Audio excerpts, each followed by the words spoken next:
জুলাই 2024। ছাত্র জনতার আন্দোলনে হেলিকপ্টার থেকে গুলি বর্ষণ করে আইন শৃঙ্খলা রক্ষাকারী বাহিনী। জাতিসংঘের মানবাধিকার বিষয়ক হাই কমিশনারের দপ্তর OHCHR এর তথ্য অনুসন্ধানের প্রতিবেদনে বলা হয়েছে, আন্দোলনকারীদের ভয় দেখাতে এবং সম্ভবত বেআইনি বল প্রয়োগের জন্য আইন শৃঙ্খলা রক্ষাকারী বাহিনী র্যাবের কালো রঙের হেলিকপ্টার ব্যবহার করেছিল। তৎকালীন স্বরাষ্ট্রমন্ত্রী আসাদুজ্জামান খান আরও বেশি হেলিকপ্টার মোতায়েন করতে বলেছিলেন বলে প্রতিবেদনে উল্লেখ করা হয়।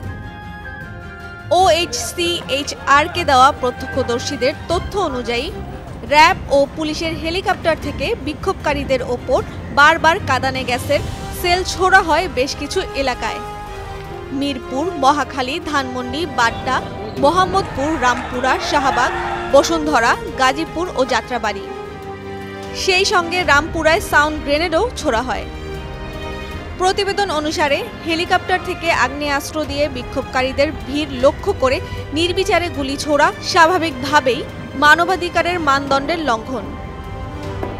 প্রতিবেদনে বলা হয়েছে, এভাবে কাঁদানে গ্যাসের সেল বা সাউন্ড গ্রেনেড ছোড়ার কথা স্বীকার করেছেন পুলিশের মহাপরিদর্শক ও র্যাবের মহাপরিচালক।